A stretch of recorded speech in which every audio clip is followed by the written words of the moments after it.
jeux sont faits pour que nos vœux soient réalisés. Un peu, beaucoup, de mieux en mieux. La plus petite épreuve fait triompher l'esprit de l'olympisme qui pense et récompense tout autant le mérite que la réussite, l'effort que les plus forts, l'art que le hasard, la nature que la culture. Et permettez-moi de le souligner avec une petite pointe de cynisme. Ces jeux ne font qu'accentuer l'inégalité parmi les hommes en glorifiant leur rivalité. Le combat ne fait rien d'autre que creuser le fossé qui existe déjà entre ceux qui sont en haut et ceux qui sont en bas.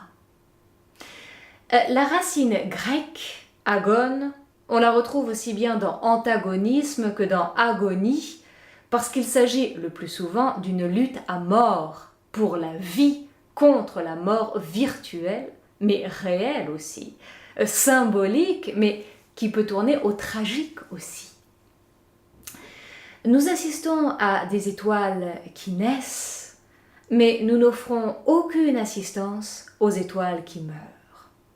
Il y a un danger, jeu dangereux qui entretient notre flamme, mais qui l'éteint aussi, pour replonger de nouveau la majorité des athlètes dans l'obscurité, comme pour leur rappeler qu'il n'y a pas plus obsolète que la vanité. Il faut sans cesse recommencer pour l'amour de la gloire et de la célébrité, que les meilleurs gagnent, quitte à ce que tous les autres perdent la face et la trace. Les honneurs ne vont pas sans les déshonneurs, la tête haute et les têtes basses. Usain Bolt et les autres, les États-Unis et les États punis. L'olympisme les réunit sans distinction de couleur, de race ou de religion, tutti frutti.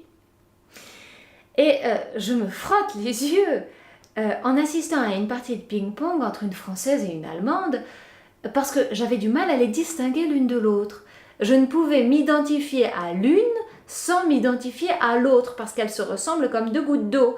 Elles étaient de race jaune, toutes les deux, comme pour bien ironiser sur le concert des nations, à ne pas confondre avec le cancer qui détruit nos cellules sans modération. Là, il s'agit d'apport, de renfort, d'import-export pour nous rappeler la primauté de l'humain ou de l'humanité. C'est ce qui explique désormais que la plupart sont drapés avec des drapeaux qui ne correspondent pas à la couleur de leur peau. Et c'est le jeu qui ne tient compte ni de la géographie ni de l'histoire, un suppositoire pour nous faire avaler nos identités provisoires. Usain Bolt s'est radicalisé, on dirait.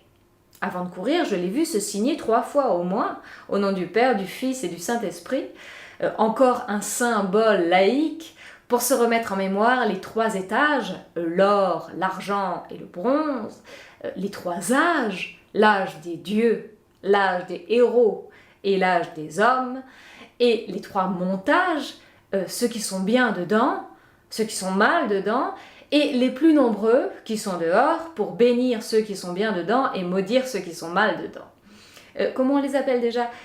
Les sans-dents, je crois. Qu'importe le flacon, pourvu que nous importions. Ah là là, notre chinoise de France a perdu contre la chinoise allemande.